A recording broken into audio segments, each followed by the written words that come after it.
Science में हम लोग को क्या पढ़ना है? केमिस्ट्री। केमिस्ट्री में हम लोग क्या पढ़ रहे थे? रसायन शास्त्र की मूल अवधारणा। ठीक है, इसमें हमने बताया था, जैसे पिछले क्लास में पूछा गया था कि परमाणु अणु, तो इसमें हम लोग पहुंच चुके हैं परमाणु और अणु पर। ठीक है, ध्यान देंगे, ध्यान दीजिए। जैसे हम अपने आसपास बहुत सारी सामग्री को देखते हैं, और वैसी सामग्री जिसमें द्रव्यमान होता है, भार होता है, जो स्थान घेरता है, जिसे मापा तौला जा सकता है, जो अवरोध उत्पन्न करता है, जो प्रत्यक्ष रूप से हमें प्रभावित करता है, उसको क्या कहते हैं? पदार्थ कहते हैं। पदार्थ के दो गुण होते हैं, भौतिक और रासायनिक, है ना। तो भौतिक गुण में अब हमको नहीं जाना है, हमको रासायनिक गुण में, चूंकि रसायन शास्त्र में आ गए हम लोग, है ना। तो रासायनिक गुण में इसके दो प्रकार हो गए, भौतिक गुण और रासायनिक गुण। रासायनिक गुण में दो प्रकार हो गए, कौन कौन? एक शुद्ध और एक अशुद्ध। ठीक है, अब यहां पर शुद्ध में कौन कौन हो गया? तत्व और यौगिक, है ना। अब तत्व और यौगिक हो गया। तत्व में भी इसके अनेक प्रकार होते हैं, है ना, 4 प्रकार होते हैं, धातु, अधातु, उपधातु और अक्रिय धातु, है ना। और आप जानते हैं कि तत्व और यौगिक दोनों शुद्धतम पदार्थ है। 2 या 2 से अधिक तत्वों को निश्चित अनुपात में मिलाते हैं तो बनता है क्या? यौगिक। ठीक है, यानी कि यौगिक का जनक कौन होता है? तत्व होता है। अब तत्व का भी अगर छोटा टुकड़ा करते हैं, छोटा टुकड़ा करते हैं, और उतना छोटा करते हैं जहां से उसका विभाजन संभव नहीं हो, तो वह सबसे छोटा टुकड़ा कहलाता है परमाणु।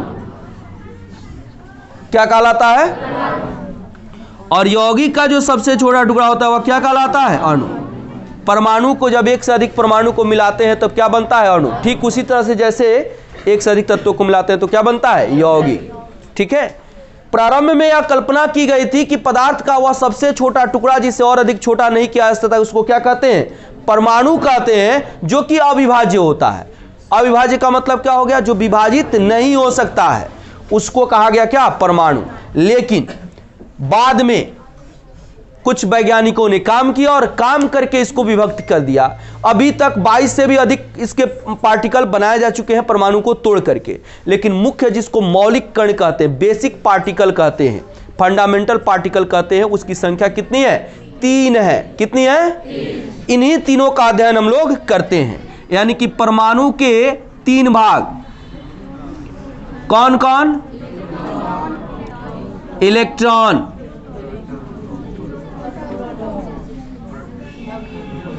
उसके बाद प्रोटॉन, उसके बाद न्यूट्रॉन। ठीक है, इलेक्ट्रॉन का खोज किया था जे थॉमसन। जे प्रोटॉन का खोज किया था गोल्डस्टीन, और इसका खोज किया था जेम्स चैडविक। किसने किया था? ठीक है, अब देखिए, इसमें चैडविक, गोल्डस्टीन और थॉमसन याद रखना है ना। अब जैसे इसके लिए हम लोग एक ट्रिक याद रख सकते हैं।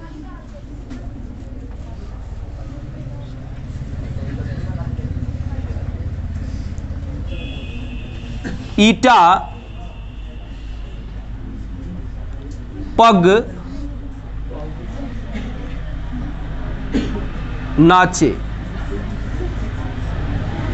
ईटा पग नाचे, है ना। ई मतलब हो गया इलेक्ट्रॉन और टा मतलब हो गया थॉमसन। क्या हो गया? ठीक है, पी प से पी हो गया, पी मतलब प्रोटॉन, और ग से हो गया गोल्डस्टीन। क्या हो जाएगा? और नाचे, न से हो गया क्या? न्यूट्रॉन, और चे से हो गया चैडविक। क्या हो गया? तो ऐसे आप याद रख सकते हैं, ईटा पग नाचे, है ना। तो ऐसे यह ट्रिक हो गया। यह कोई देखिए, ये सब सैद्धांतिक नहीं है, आप कुछ और भी सोच करके और भी थोड़ा इसे बेहतर दे सकते हैं नाम, है ना, कुछ और बेहतर तरीका बना सकते हैं। लॉजिक कहते हैं इसको, इसको ट्रिक कहते हैं। इसका कोई सिद्धांत नहीं होता है, इसका कोई नियम नहीं होता है, यह अपने सोच से बनाया जाता है उसको समझने के लिए। बात समझ रहा है ना। इसका प्रयोग हम लोग लिखने के लिए, प्रयोग करने के लिए नहीं कर सकते हैं। बात समझ रहा है ना। बस इसको दिमाग में जमा करके रखने के लिए इसको समझ करके रखा जाता है। बात समझ रहा है ना। तो यह हो गया यह खोज से संबंधित बात। इसमें किसी को दिक्कत है? अब देखिए, इलेक्ट्रॉन का आवेश, इलेक्ट्रॉन का आवेश यह निरपेक्ष आवेश होता है क्या? -1। ठीक है। प्रोटॉन का आवेश +1 और न्यूट्रॉन का आवेश 0। इस पर कोई आवेश नहीं होता है, यानी कि इसको हम कहते हैं आवेशहीन। यह क्या होता है? आवेशहीन होता है, इस पर कोई आवेश नहीं होता है। ठीक है। अब देखिए, इलेक्ट्रॉन पर आवेश का जो परिमाण होता है वह कितना होता है ना। इलेक्ट्रॉन पर आवेश का परिमाण, यह जो हो गया यह हो गया निरपेक्ष आवेश। अब सापेक्षिक आवेश यानी कि आवेश का परिमाण, इसको आता है यह -1.6022 गुना 10⁻⁻19 कूलाम। ठीक है। C मतलब हो गया यह आवेश का मात्रक होता है, आवेश का मात्रक दिख रहा है बोर्ड पर, आवेश का मात्रक। ई होता है कूलाम्ब। C मतलब क्या हो गया? कूलाम्ब। इस संकेत हो गया। आवेश का मात्रक क्या होता है? Ca कूलाम्ब के सम्मान में, जैसे बल का मात्रक न्यूटन दिया जाता है तो सर आइजक न्यूटन के सम्मान में न्यूटन दिया जाता है, तो Ca कूलाम्ब के सम्मान में इसका मात्रक क्या दिया जाता है? कूलाम्ब दिया जाता है। ठीक है। प्रोटॉन पर आवेश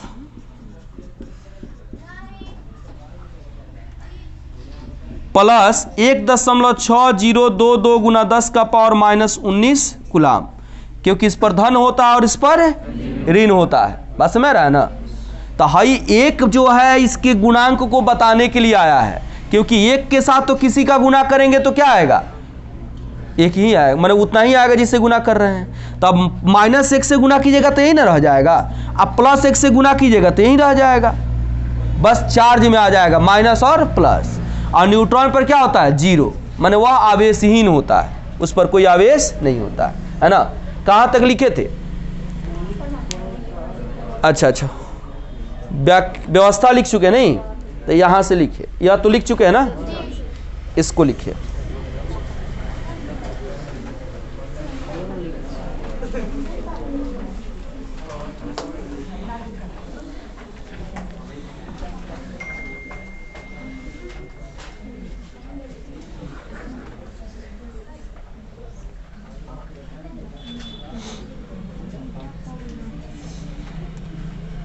ईटा पग नाचे।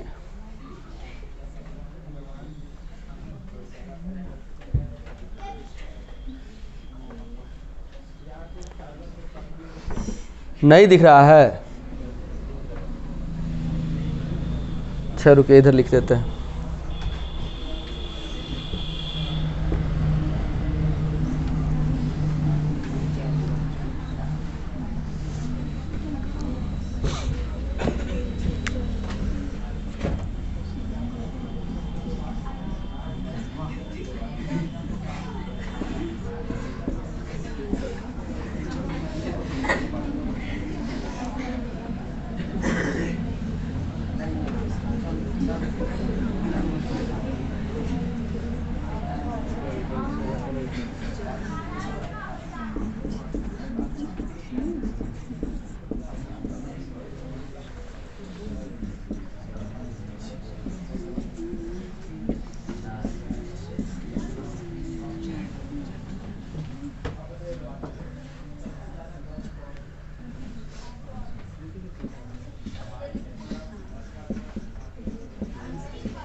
इधर चाहे उधर कौन एक को लिखिएगा, है ना।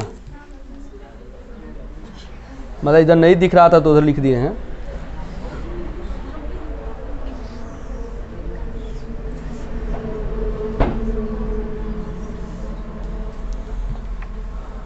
नहीं दिख रहा अभी, हो लौक रहा है।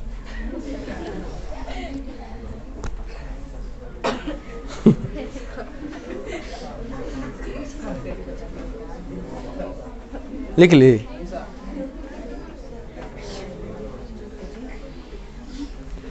गलत मत उतारिएगा लो, ठीक है। हाँ, नहीं समझ में आएगा, नहीं दिखेगा तो बोलिएगा।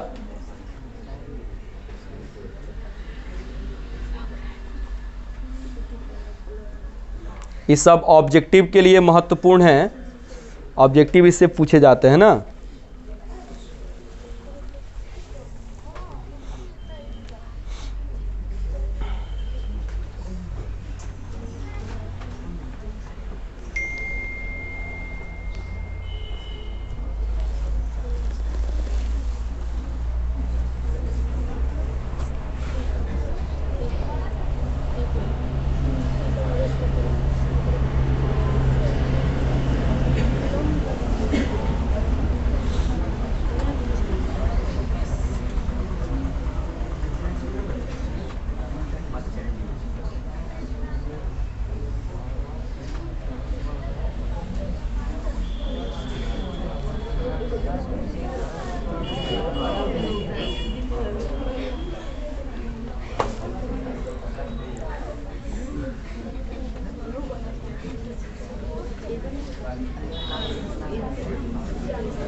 हो गया, मिटाए हैं।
प्रोटॉन का खोज, पर अलग से बताया था। कौन बता दिया था कि रदरफोर्ड ने क्या था? गलत है।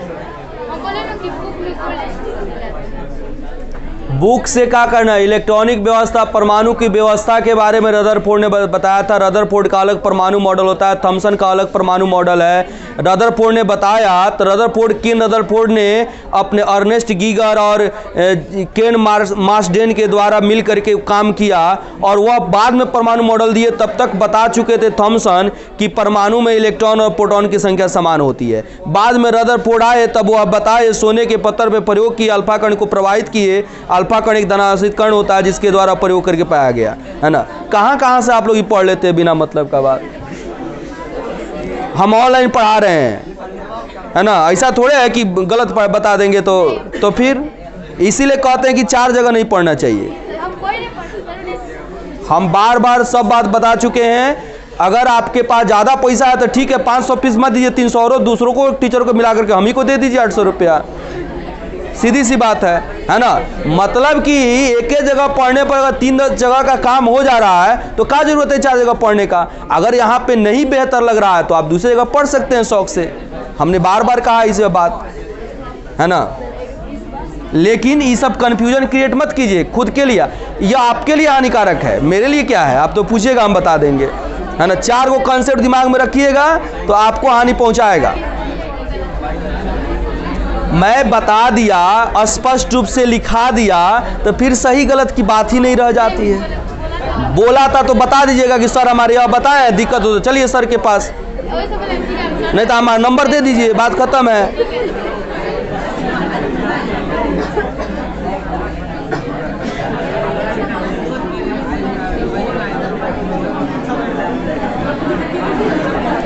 है।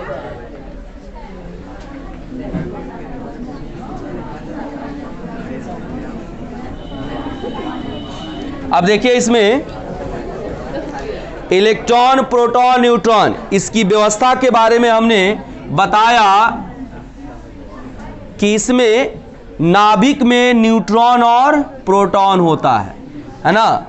अब न्यूट्रॉन तो आवेशहीन हो गया, प्रोटॉन का आवेश धन होता है, जिसके कारण नाभिक का आवेश क्या होगा? धनावेशित होगा। अब पूछा जाए कि परमाणु का नाभिक किस प्रकृति का होता है, तो कैसा होता है? धनावेशित होता है। क्या होता है ना। और इसके वृत्तीय कक्षा में चक्कर लगाता है कौन? इलेक्ट्रॉन। ठीक है। अब इसके पूरे में होगा, अब इसकी संख्या अलग अलग होती है। जब हम लोग इलेक्ट्रॉनिक विन्यास लिखेंगे तब आपको पता चलेगा कि कैसे यह क्रिएट होता है। अब जैसे यह नाभिक हो गया, इसके बाहर की जो कक्षा, इसको कक्षा कहते हैं, है ना, यह धनावेशित हो गया।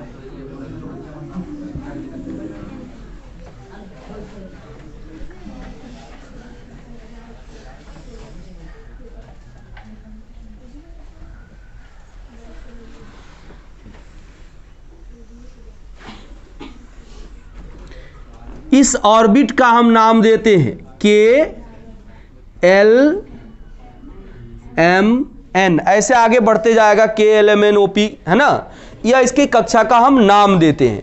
इसमें अलग अलग संख्या में इलेक्ट्रॉन की उपस्थिति होती है। जब हम लोग इलेक्ट्रॉनिक व्यवस्था देखेंगे, इलेक्ट्रॉनिक कॉन्फ़िगरेशन लिखेंगे, तो हम लोग जानेंगे कि किस सूत्र के द्वारा और कितने इलेक्ट्रॉन होते हैं। आगे क्लास में जाइएगा तब वह जानना है कि सूत्र कैसे क्रिएट होता है। अभी सिर्फ जानिएगा कि सूत्र बना और इस सूत्र के द्वारा इतना इलेक्ट्रॉन हो गया, इसकी व्यवस्था में यह शामिल होता है ना। यह हो गया। अब इसमें यह भी बताया हमने कि परमाणु एवं नाभिक क्या होते हैं? गोलीय होते हैं।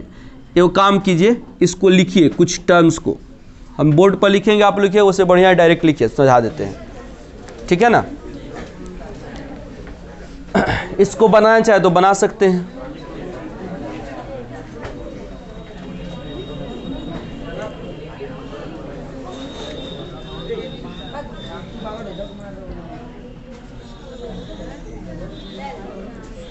बनाइए बनाइए।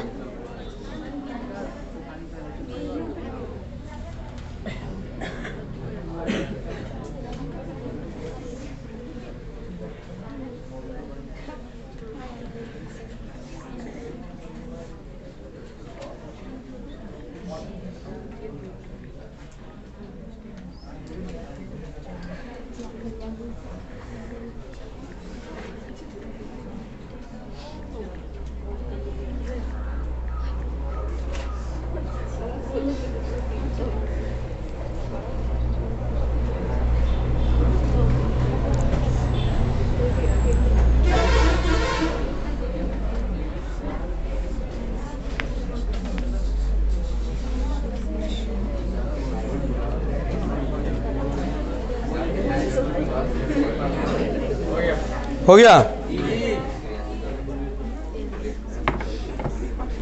अब लिखेंगे, स्टार बना करके पॉइंट वाइज इसको लिखते चलिएगा। लिखिएगा, किसी परमाणु का नाभिक, किसी परमाणु का नाभिक,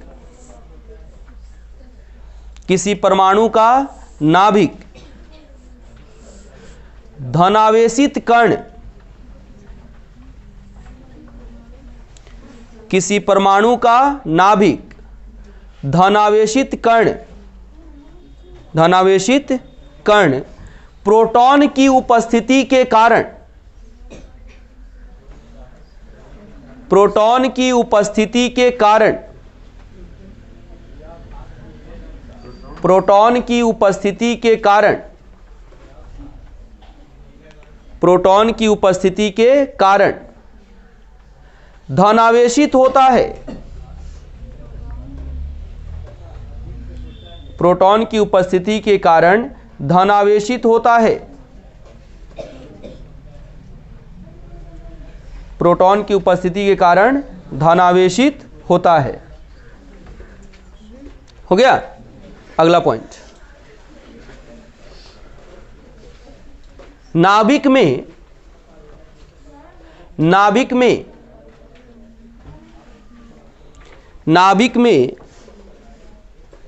न्यूट्रॉन तथा प्रोटॉन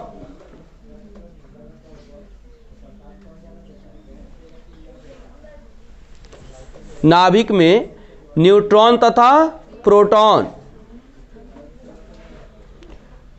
एक दूसरे के साथ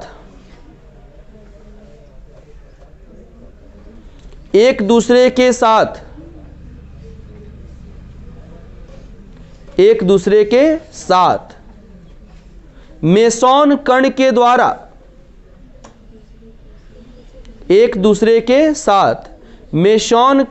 द्वारा क्या लिखे? नाभिक में न्यूट्रॉन तथा प्रोटॉन एक दूसरे के साथ मेसॉन कण के द्वारा जुड़े होते हैं। मेसॉन कण के द्वारा जुड़े होते हैं। हो गया। अगला पॉइंट, परमाणु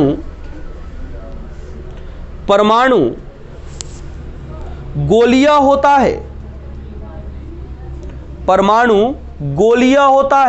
माने उसका आकार परमाणु गोलिया होता है, जिसका व्यास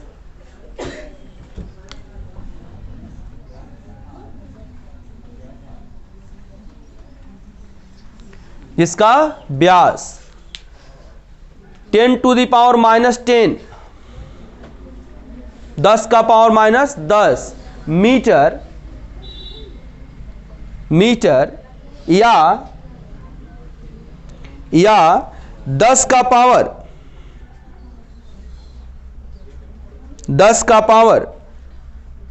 -8 सेंटीमीटर होता है।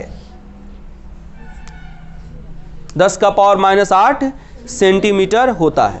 ठीक है। अब देखिए, जैसे 10 का पावर -8 होगा सेंटीमीटर, 10 का पावर -8 होगा और सेंटी का मान 10 का पावर -2,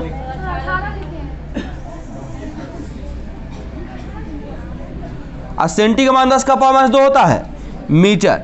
अब ये आधार समान होगा तो पावर को मिला देंगे तो -8 और -2 क्या हो जाएगा? -10 हो जाएगा। माने मीटर में जब चेंज करेंगे तो यह हो जाएगा -10। और आपको चेंज करना बताए हुए हैं, है ना, आप कर सकते हैं। किसी भी यूनिट को किसी भी यूनिट में आप ले जा सकते हैं। ठीक है। हाँ, क्या लिखे उसके बाद? अगला लिखिए, परमाणु का नाभिक। अगला पॉइंट लिखिए। आप अलग अलग पॉइंट में नहीं लिख रहे हैं, लगातार लिख रहे हैं। अलग अलग पॉइंट में लिखिएगा तो समझना आसान हो जाएगा। एक साथ लिखिएगा सब फेट आ जाएगा, कैसे पता चलेगा? अलग अलग इसलिए लिखा रहे हैं कि सारा प्रॉपर्टीज अलग अलग हो, आप पढ़ करके आप एक साथ माने कंसेप्ट को समझ सकें। लिखिए, परमाणु का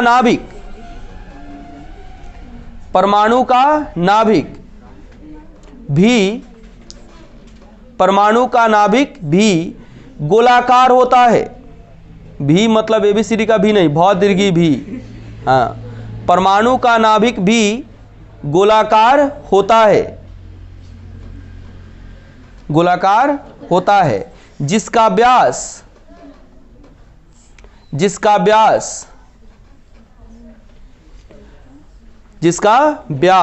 लगभग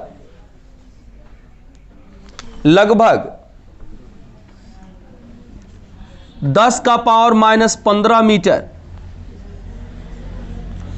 10 का पावर -15 मीटर हो गया। या सेंटीमीटर में कितना लिखेंगे?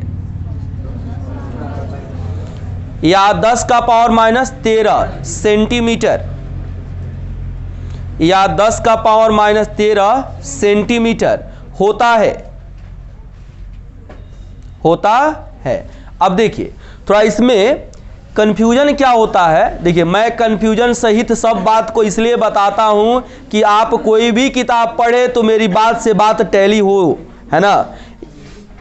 होता है किताब में भी थोड़ा सा, अगर किताब में कुछ दिया हुआ है ना, गाइड गेस के माध्यम से पढ़िएगा तो ज़्यादा त्रुटि आपको मिल सकता है, ठीक है। लेकिन इसमें हमने बात को हर एक दृष्टिकोण से हम रख देते हैं कि आपको कहीं कंफ्यूजन की समस्या हो ही नहीं, ठीक है।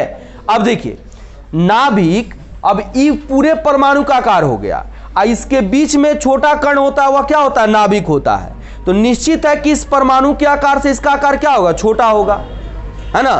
अब जैसे छोटा अगर परमाणु है एक गो कक्षा वाला जिसमें एक गो इलेक्ट्रॉन है, तो उसमें तो एक गो ना कक्षा होगा। दो गो कक्षा वाला है तो दो गो कक्षा बढ़ जाएगा, है ना। यानी कि परमाणु का आकार क्या होगा, बढ़ते जाएगा।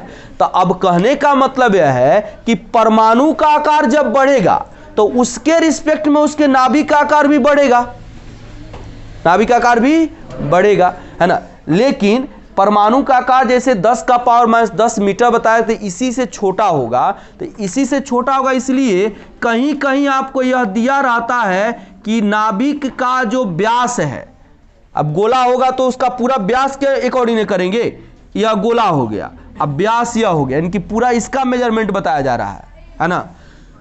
तो बताया जाता है कि परमाणु के नाभिक का व्यास 10 के पावर माइनस 10 मीटर से लेकर के 10 का पावर माइनस 15 मीटर तक होता है।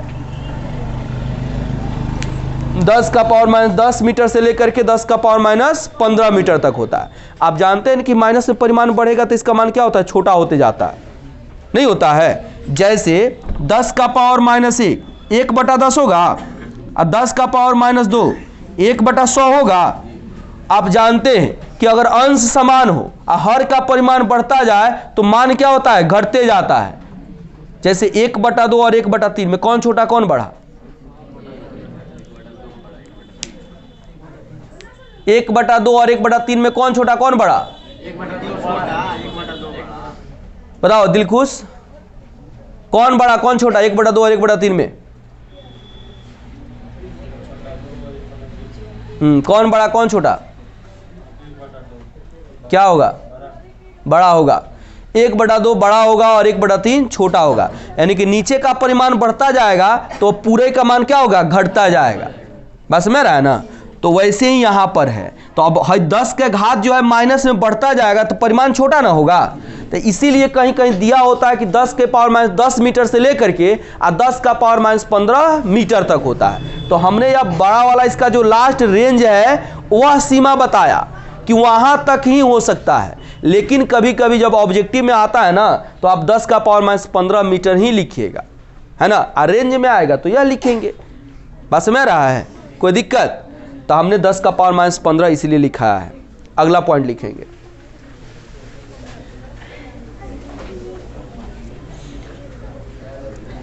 किसी परमाणु में उपस्थित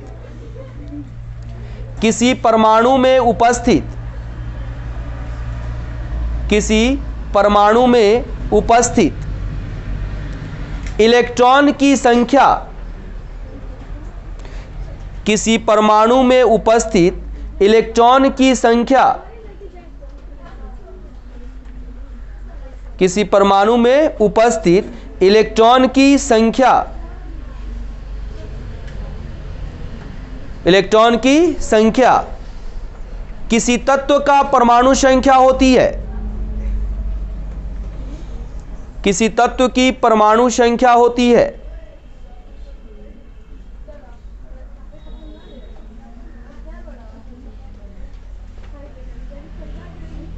ठीक है। अब देखिए इलेक्ट्रॉन की संख्या परमाणु संख्या के बराबर होती है, लेकिन यह आता है दूसरे कंसेप्ट से। जैसे पहले थॉमसन ने बताया कि इलेक्ट्रॉन और प्रोटॉन की संख्या परमाणु के अंदर समान होती है, तो इलेक्ट्रॉन बराबर प्रोटॉन हो गया, ठीक है। उसके बाद यह बताया गया कि जितना प्रोटॉन जमा होता है नाभिक में उतना ही उसका परमाणु संख्या होता है। अब प्रोटॉन किसके बराबर हो गया, परमाणु संख्या के। अब इलेक्ट्रॉन प्रोटॉन के बराबर, प्रोटॉन परमाणु संख्या के बराबर। तो इलेक्ट्रॉन परमाणु संख्या के बराबर होगा कि नहीं होगा? होगा ना। पर अगर आप चेंज करके लिखेंगे, नाभिक में उपस्थित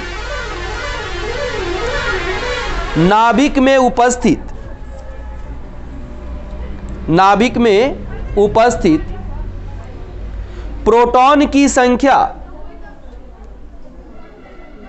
नाभिक में उपस्थित प्रोटॉन की संख्या तत्व का परमाणु संख्या कहलाती है।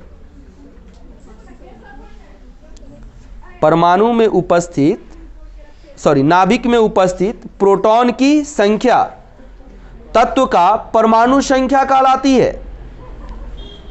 परमाणु संख्या कहलाती है।